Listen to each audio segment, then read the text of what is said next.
world. And you go back still further, this was understood even better. It was understood, for example, by Adam Smith and David Ricardo, the founders of modern economics. And it's interesting to look back at what they said. Adam Smith understood the dangers of neoliberalism. It wasn't called that then, but pretty much the same. What he recognized, he again was concerned with England. He wrote that if in England the merchants and manufacturers, the masters of mankind in his day, if they decided to invest abroad and to purchase from abroad, they would profit, but England would decline. However, he said he doesn't think this is going to happen because the merchants and manufacturers will be influenced by what's called a home bias. They'll be concerned with the welfare of their own country, and they'd prefer to invest at home and buy at home. And therefore, he said, as if by an invisible hand, England will be saved the ravages of what we now call neoliberalism. That passage in Wealth of Nations is pretty hard to miss. It's the only occurrence of the famous phrase, invisible hand, in the whole book. That's not what you're taught in school. So the one occurrence is a critical attack on basically what's now called neoliberalism, the hope that it won't apply to England. Ricardo said exactly the same thing. He recognized that his famous principle of comparative advantage, it wouldn't work if British, he was of course also concerned with England, if English investors chose to do everything somewhere else, not mix it. But he said he hoped that they wouldn't do this. He didn't use the phrase invisible hand, but he said they'll be influenced by a home bias, and therefore England will be spared the market ravages. And he says he hopes this is a feeling that will remain, that won't disappear. Well, the instincts of the classical economists were quite good. The predictions are another matter. There's more to say about this. I don't want to go on going on too long, so I'll stop. Let me just say something else about elections, which is obviously one's coming up, so it's pretty crucial. The 2008 election was essentially bought by financial institutions. They got their rewards. The rest of the population got a blow to the solar plexus, but that's in accord with Smith's maxim. Now, what about the next election? Well, the next election is, I should say, you probably know this, but if you don't, I'll say it, that the masters understand exactly what's going on. So after the 2008 election, Obama won a prize from the advertising industry, public relations industry. They give an annual award for the best marketing campaign of the year. And Obama won the award in 2008. He beat out Apple Computer. And if you look at the business press, the business executives were euphoric. They said we've been marketing candidates like toothpaste ever since Reagan, and this is the best we've ever done. It's going to change the atmosphere in corporate boardrooms. It was incredible. What happens in 2012? Well, ever since the 70s, the cost of election has been rising very fast, and that has an effect. It drives the parties deep into the pockets of corporate America. That's where the money is. For the Republicans, it's like reflexive, not even a problem. The Democrats have a somewhat more diffuse constituency, not that different, but by now the Democrats, so-called, are what used to be called moderate Republicans. If you read, say, Eisenhower, he would be somewhere way out on the left today, literally. But the Democrats are what used to be called moderate Republicans. They've disappeared, and they're following the same path. Actually, Obama is exactly the same. He's got a big concern right now, how to get reelected. The next election is predicted to cost about $2 billion. That's monstrous. And there's only one place where you can find, $1 billion. And you look at his appointments, that's exactly what they reflect. I mentioned earlier that in his economic team, they were almost all people who created the crisis. There was, in fact, one exception. Paul Volcker. Volcker was Reagan's Secretary of the Treasury, but the spectrum has shifted so far to the right that he was the leftist in the Obama administration.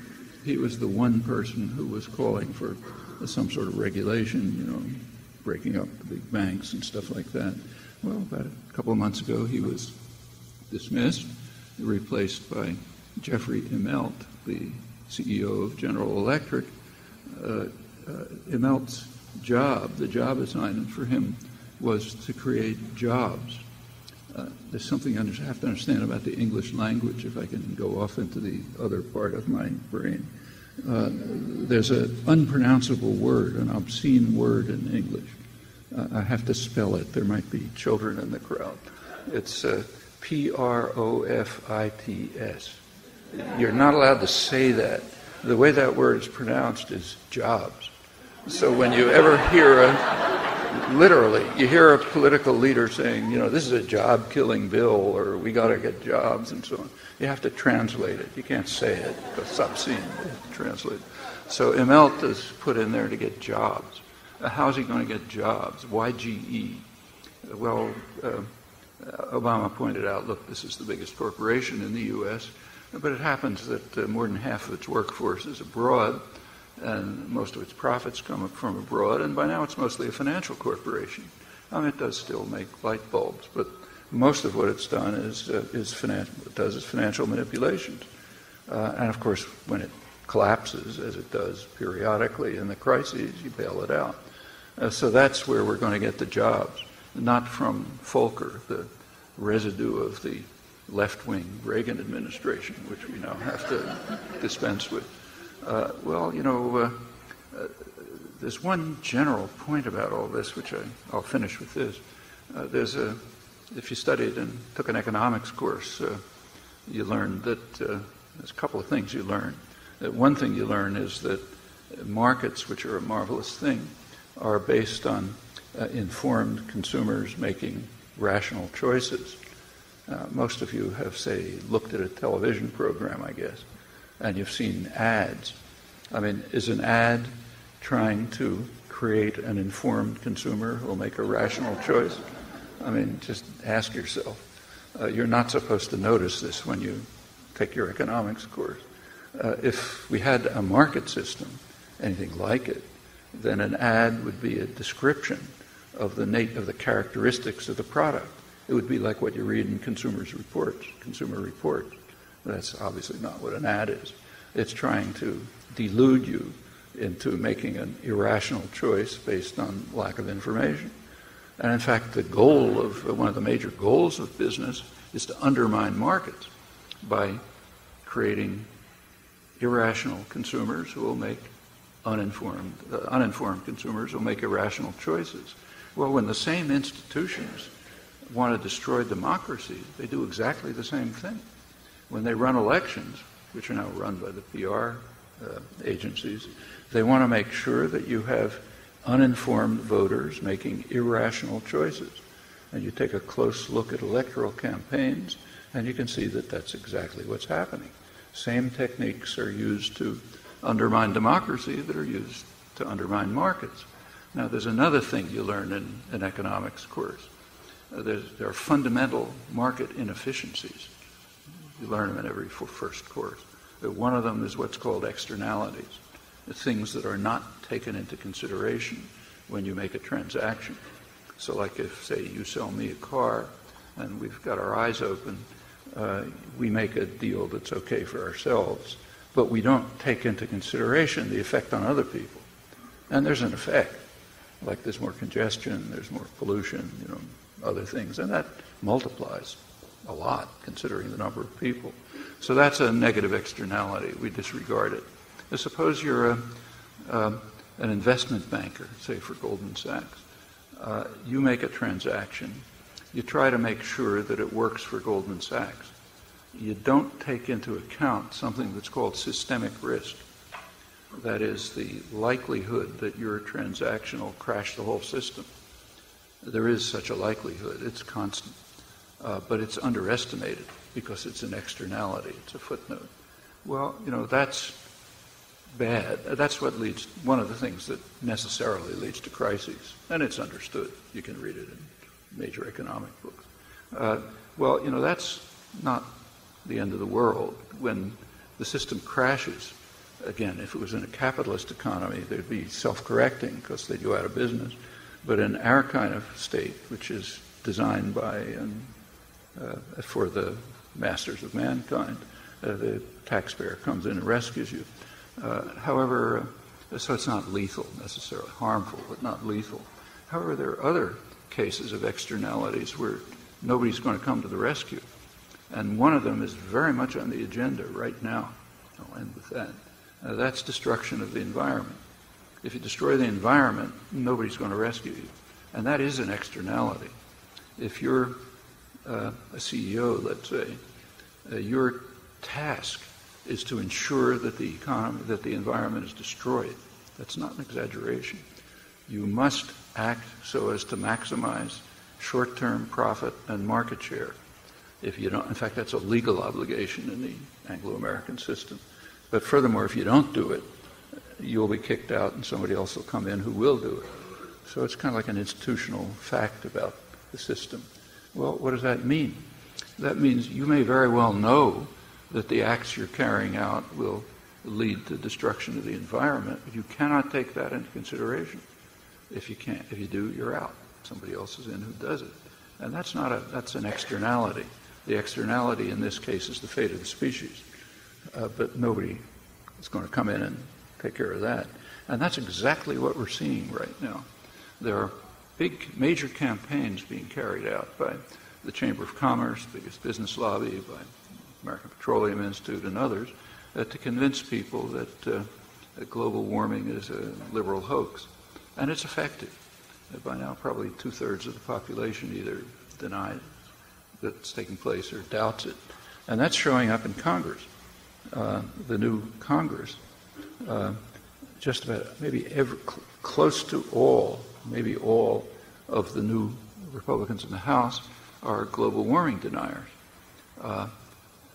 Worse still, a lot of them are true believers, like the head of one of the House committees on the environment has informed the world that it can't be a problem, global warming, because God promised Noah that there wouldn't be another flood. Well, you shouldn't laugh. I mean, if this was happening in some tiny remote country somewhere, okay, you could laugh. When it's happening in the richest and most powerful country in human history, you can't laugh. And furthermore, these guys are acting on those assumptions. The Environmental Protection Agency was instituted by Richard Nixon. He was the last liberal president. That wasn't the only. I'm not kidding. And it's now being destroyed. It's being underfunded. It's being prevented from looking at greenhouse gas emissions and so on and so forth. That's a sign of the shift that's taking place, consistent with everything else that I described. That's part of the vicious cycle. And it's going very far. And if this continues, nobody's going to rescue us. It's going to be the end. Well, when we laugh at the congressman who's talking about God talking to Noah, we ought to qualify that laughter by recognizing that the current economic crisis is also the result of fanatic religious belief in the religion that markets know best. So therefore the Fed and the economics profession didn't have to notice that the economy is going totally out of whack. $8 trillion of nothing was bolstering the economy. Since we have efficient markets, I have a theorem to prove it, then who cares? Well, crashed. Fortunately, you could be rescued that time, not this time. So we really have a choice. We can either passively observe what's going on or try to do something about it. And if we passively observe, you can predict the outcome. There will be a major destruction, and those who survive will be able to contemplate the outcome. Well, stop there.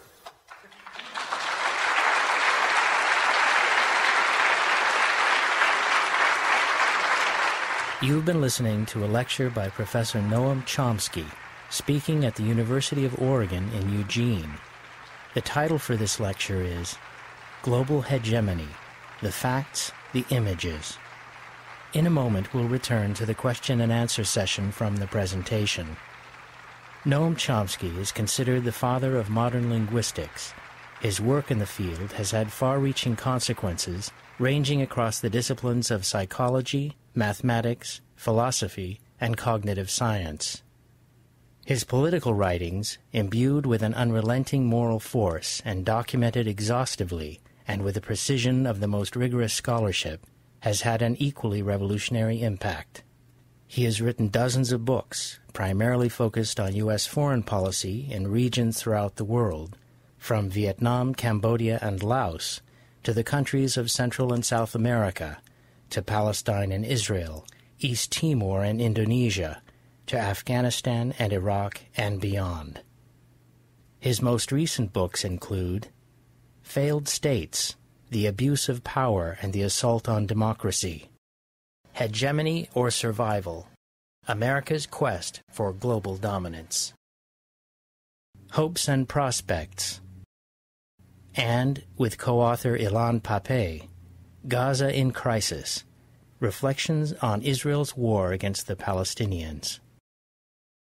To find out more about Noam Chomsky and his work, please visit the Chomsky Archive website at chomsky.info. To support humanitarian aid to Palestinian refugees in the Gaza Strip and in the Palestinian refugee camps of Lebanon, please visit the Carol Chomsky Memorial Fund website at chomskyfund.org. And now we return to the question and answer session from the presentation. Noam Chomsky spoke at the University of Oregon campus in Eugene, Oregon, on April 20th, 2011. The first member of the audience with a question referred back to the speaker's reference to the role of the public relations industry in the politics of the United States. He asked if Professor Chomsky saw any irony in the fact that today, on the University of Oregon Eugene campus, there was an annual event in the journalism school discussing ethics in journalism, and yet this very same journalism school awards many degrees in journalism to students majoring in public relations. This member of the audience asked if the speaker saw any inconsistency in the combining of journalism with public relations. Well, business ethics is a little bit like the famous jokes about military music. It's it's something inconsistent about it. Not just public relations, but business is based on principles, not laws of nature again. But in our system, Adam Smith was right. Business leaders must pursue the vile maxim of the masters of mankind. All for myself and nothing for anyone else. There are qualifications. For example, in the public pressures can impose qualifications. That's what the New Deal regulations were. But if you dismantle the external effects and you just let the market reign, of course, with the qualification that the taxpayer will bail you out when it crashes. We'll put that aside. If you let that happen, then you can't. The question of ethics doesn't arise. You simply have to follow those rules. If the CEO of some corporation decides, let's say, to plan for the future, to put, let's imagine that we have, say, 3 car companies, say GM, Ford. We'll eliminate the foreign ones for simplicity. Suppose the CEO of one of them decides to plan for to put resources into planning for better cars in the future. Okay. His competitors won't. They'll put them into selling cars today, which means that he'll be out of business. So he has to act for the short-term gain. Now that's been sharply escalated in the modern phase of state capitalism, when you don't care about the future at all. You only care about the bottom line in the next quarter. then you just have to do these things. So ethical issues just don't arise. I mean, there are some, like, don't cheat too openly or something like that. But if you just live by the rules, I mean, it's just out of the world of, it's out of the domain of ethical adjustment. Actually, I was once asked to give a talk to Journalism Association, Midwest Association of Journalists. They wanted me to talk on ethics in journalism. I told them, you don't want me to talk about this, but I told them, look, what I'm going to say is, there's only one problem, tell the truth about important things. But that's not what they want. They didn't believe me, so they invited me anyway, and I told them that. And they were pretty upset because what they wanted to hear was a discussion about big problems, like, suppose a journalist comes into somebody's office and sees a letter on the table and happens to be able to read what it says. Is the journalist allowed to cite it? That's a big ethical problem. Telling the truth about what's important, that's not our business. So that's not an ethical problem. That's pretty much the same. So I don't know what goes on in the school here, but that's the basic problem, I think. And the same is true of public relations. I mean, its goal is to manipulate and control. And it's very straight and open about that. You just take a look at the major PR manuals. They're way back. Where did the public relations industry come from?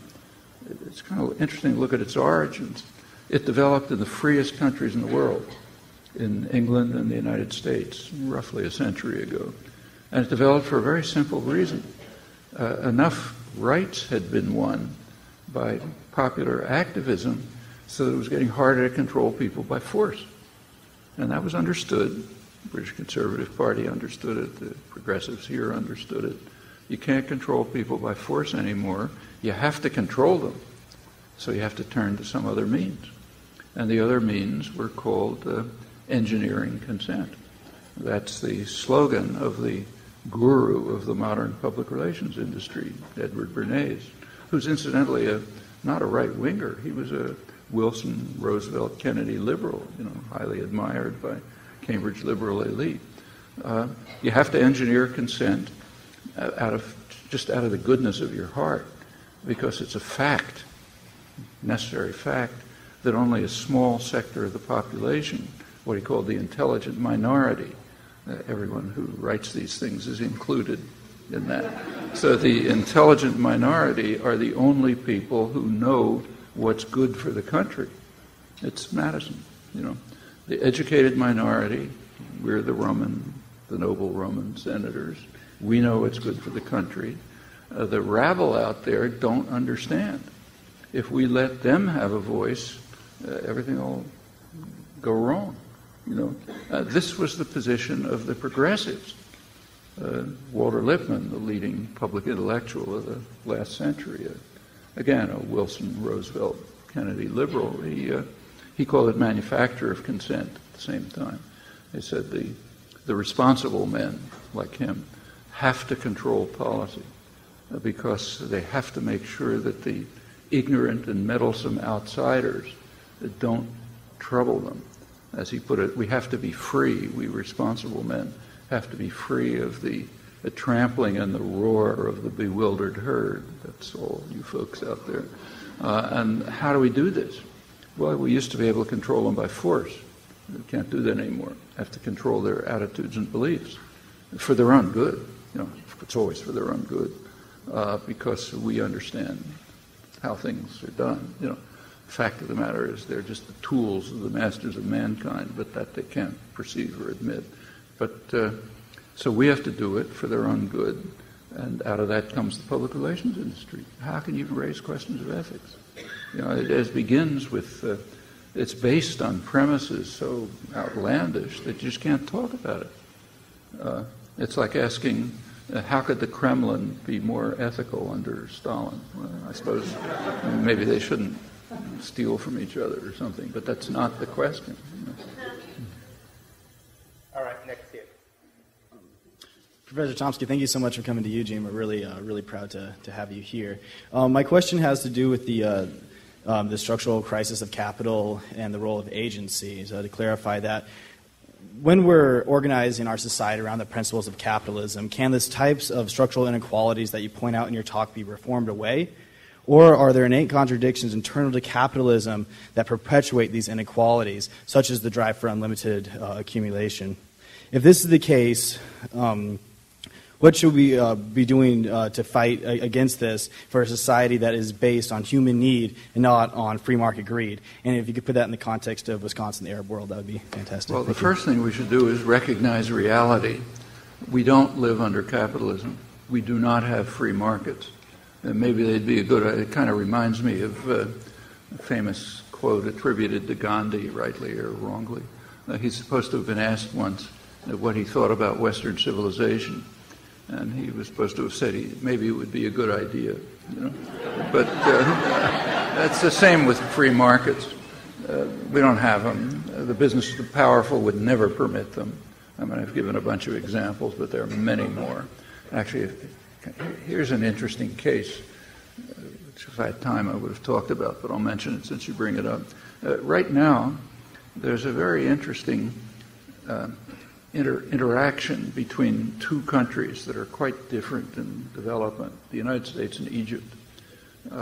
In Egypt, there are, and that's the answer to your question about what we should do, what they're doing in Tahrir Square. In Egypt, there's a major popular struggle going on to try to gain rights that everyone should have, and that are blocked by the U.S.-backed dictatorships. At the very same moment, fortuitously, there were major demonstrations in Madison, Wisconsin, to try to protect rights that were won over a long struggle and are being lost and taken away.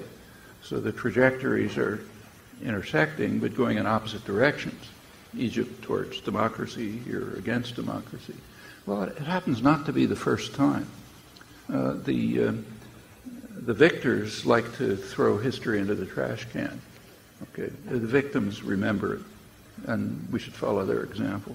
This is not the first time that Egypt and the United States were in similar situations and going in opposite directions. And the first time has a lot to say about your question. The first time was in the early 19th century. Both Egypt and the United States were sort of poised on the edge of an industrial revolution. And they were in pretty comparable situations. Both had rich agriculture. Both had a lot of cotton, which was, the oil of the early industrial revolution. There's a difference. The United States, in order to get cotton, had to exterminate the indigenous population and bring in slaves. Egypt didn't have to do that, but other than that, they both had it. They had developmental state, plans to industrialize. There was one difference, and it's the difference that makes the distinction between what we call the first and the third world, and affects us internally too. The United States had gained its independence. Egypt hadn't. The United States was therefore free to totally ignore the laws of sound economics, like free markets. They were handed down by Adam Smith. He, greatest economist of the day, he instructed the colonies that they should keep to what was later called their comparative advantage.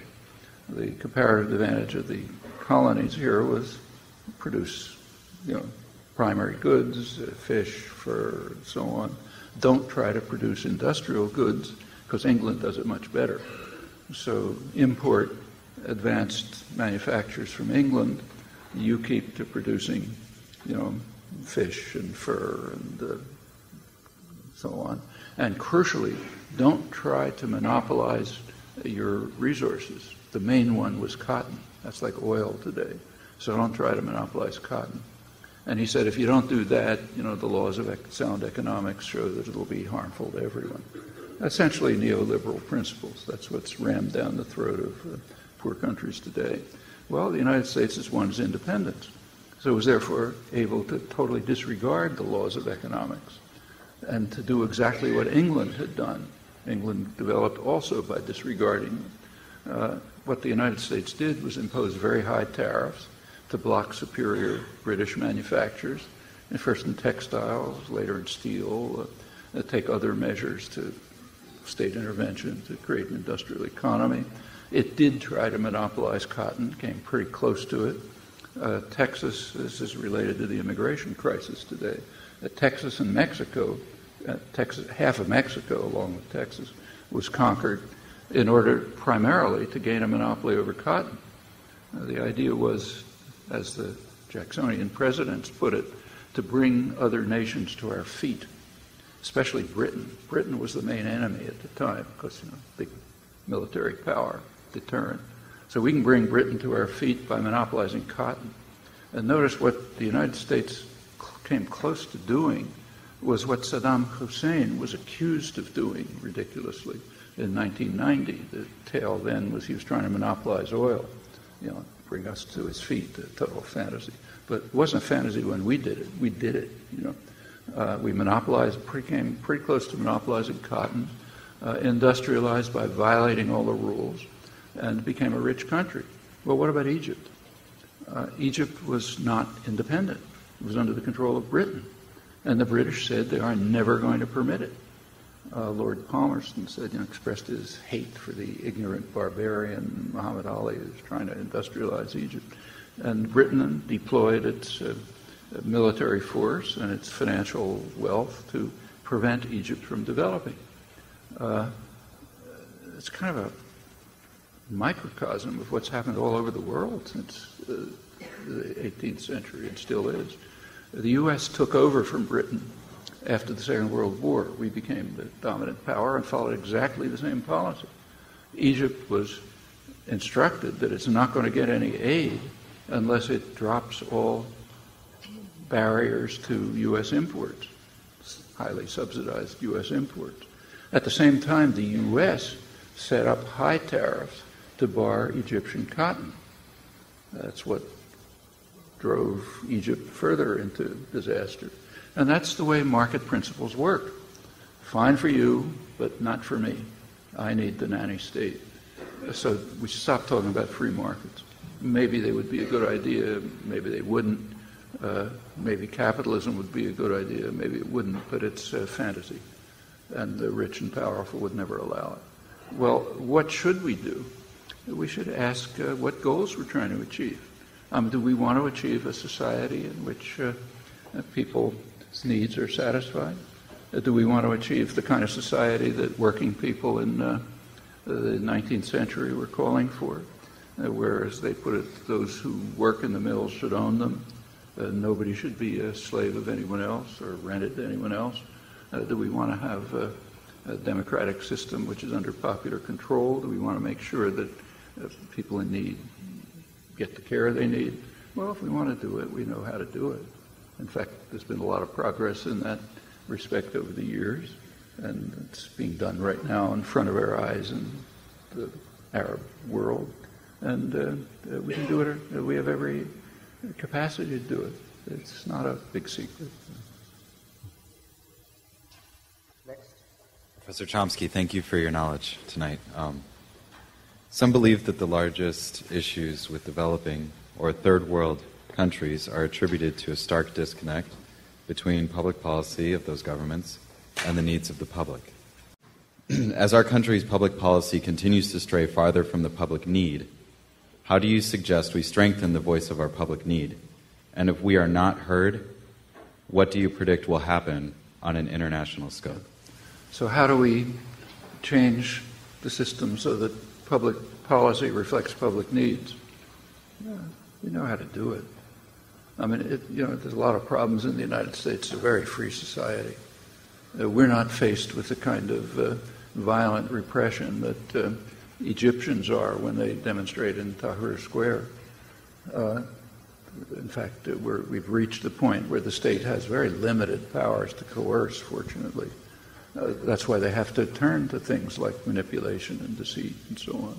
So, okay, we can overcome that. We can figure out what's going on in the world, not too hard. It's not quantum physics. We can work with others to educate them. We can organize politically in other ways. We can carry out activities ranging from civil disobedience to electoral politics to, educational activities to organization.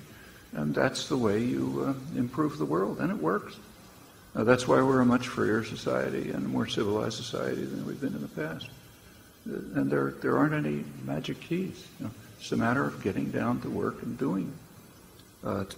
It's been done by our forebears. That's why we have the legacy we do. They struggled for it. We can give it away if we want, but we don't have to. And it's being done by people elsewhere. We see it right in front of our eyes, like in the Arab world today, and many other places. So there's no magic keys. It's just hard work. And it's the kind of work we can do easily, not like in the past.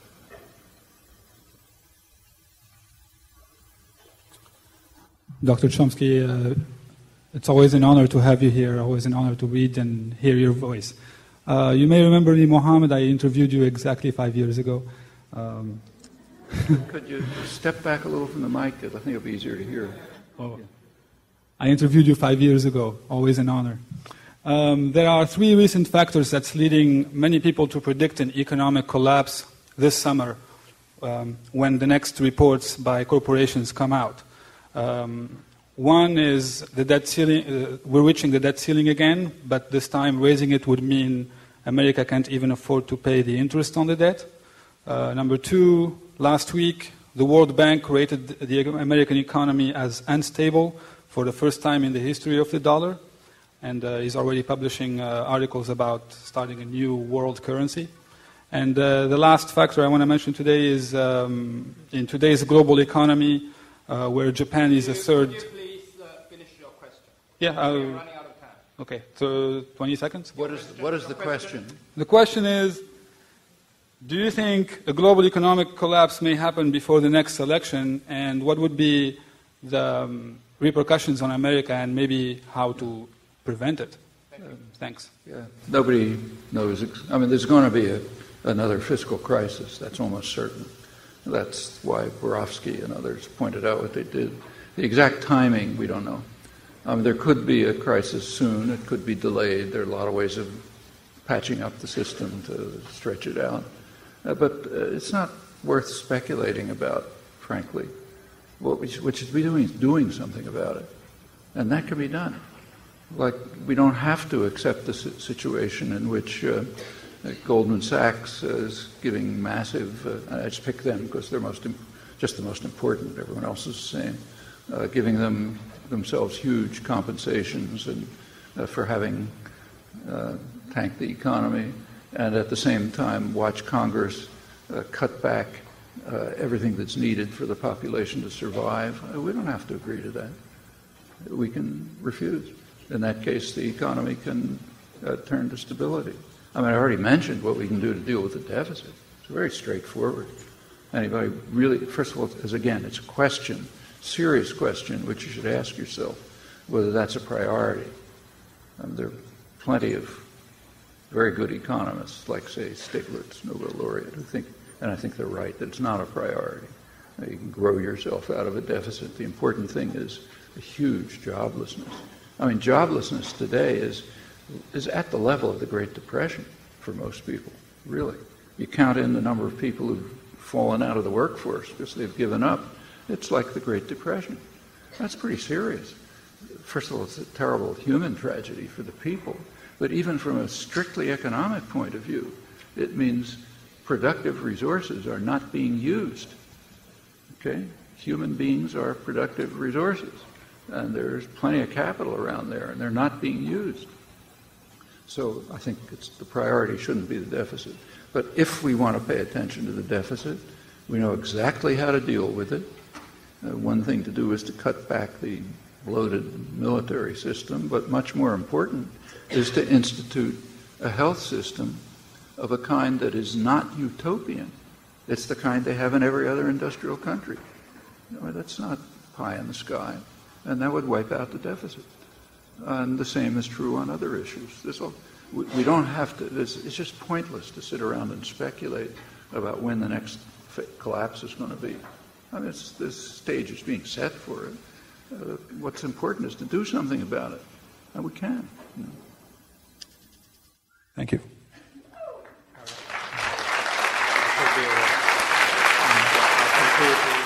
You've been listening to a lecture by Professor Noam Chomsky. speaking at the University of Oregon campus in Eugene, Oregon. The title of the lecture is Global Hegemony, the Facts, the Images. To find out more about Noam Chomsky and his work, please visit the Chomsky Archive website at chomsky.info. And to support humanitarian aid to Palestinian refugees in the Gaza Strip and in the Palestinian refugee camps of Lebanon, please visit the Carol Chomsky Memorial Fund website at chomskyfund.org. This program was produced by PDX Justice Media Productions of Portland, Oregon. To find out more about our work and to access our growing library of free on-demand streaming video and audio programs, please visit our website at pdxjustice.org. And write to us with your questions and comments at pdxjustice@riseup.net. We'd love to hear from you. You can also view many of our more recent programs in high-definition format, streaming direct to your television via the Netflix Instant View service by selecting the Vimeo video channel. Thanks for tuning in, and thanks for supporting listener-sponsored radio, public access cable television, net neutrality, independent bookstores, and all forms of grassroots, democratic, community media.